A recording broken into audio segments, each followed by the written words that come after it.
ধরণীতে যারা তোমার বন্ধু হবে ভাবি শুধু মিলিয়া ধরণীতে যারা তোমার বন্ধু হবে ভাবি শুধু মিলিয়া ধরণীতে যারা তোমার বন্ধু হবে ভাবি শুধু মিলিয়া তোমার জায়গায় পৌঁছাই তোরা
আসসালামু আলাইকুম ভিউয়ার্স, আপনারা দেখছেন আমরা মাদ্রাসা থেকে এসেছি। একটা বোর্ডে আমরা 4 জন আছি, আর একটা বোর্ডে আমরা 4 জন আছি। ঠিক আছে, এবারে আসসালামু আলাইকুম ভিউয়ার্স, আমরা আজ এসেছি সমস্ত প্রশংসাই মহান আল্লাহ রাব্বুল আলামিনের জন্য। আমাদেরকে আল্লাহর নিয়ামত উপভোগ করার তৌফিক দান করেছেন এবং আল্লাহ পাক রব্বুল আলামিন নিজে বলেছেন সিরু ফিল আরদি ফানজুরু কাইফা কানা আকিবাতুল মুকাজ্জিবিন। আমরা দুনিয়াতে আমার নিয়ামত দেখো এবং চড়ো এবং ভক্ষণ করো, আমরা সেটা উপভোগ করছি। এবং সর্বশেষ বলি, আমাদের যে চ্যানেলটি আছে আল আকসা চ্যানেল, আপনারা সঙ্গে থাকবেন, সাবস্ক্রাইব করবেন এবং আমাদেরকে সহযোগিতা করবেন।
আসসালামু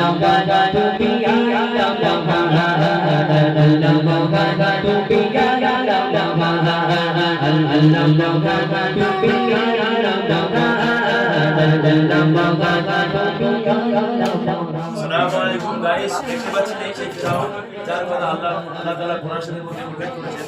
এমনই ভাবে আল্লাহ তাআলা বলেন, আউযু বিল্লাহি মিনাশ শাইতানির রাজীম, বিসমিল্লাহির রহমানির রহিম, وجاوزنا ببني إسرائيل البحر فاتبعهم فرعون وبغيا وأدوى حتى إذا أدركه البحر قال آمنت أنه لا إله إلا الذي آمنت به بنو إسرائيل وأنا من المسلمين الآن وقد عصيت قبل وكنت من المفسدين فاليوم ننجيك ببدنك لتكون لمن خلفك آية وإن كثيرا من الناس عن آياتنا لغافلون صدق الله العظيم আল্লাহ তাআলা কোরআনের মধ্যে বলছো, যখন ফিরআউনের মুসা আলাইহিস লশকর সমুদ্রের কিনারে চলে এলো, তখন ফিরআউনের লশকর পিছন থেকে ধাওয়া করে সমুদ্র সাগরের কিনারে যখন নিয়ে চলে এলো, তখন আল্লাহ তাআলা কোরআনের মধ্যে বললেন, ওমা তিলকা বিয়ামিনিকা ইয়া মুসা, হে মুসা তোর হাতে ওটা কি? মুসা আলাইহিস বললেন, ওমা তিলকা বিয়ামিনিকা, ক্বালা হিয়া আসা, এটা লাঠি। যখন বলল মুসা ওই লাঠিটাকে সমুদ্র সাগরে নিক্ষেপ করো, যখন নিক্ষেপ চতুর্দিকে 14টা রাস্তা এমনই আসে, 14টা রাস্তা বার হয়ে গেল, 14টা গোত্রের জন্য 14টা রাস্তা যখন বার হয়ে গেল মুসা আলাইহিস সালামের কওম, তখন ফিরআউন দেখলো এই রাস্তা অবাক হয়ে গেল।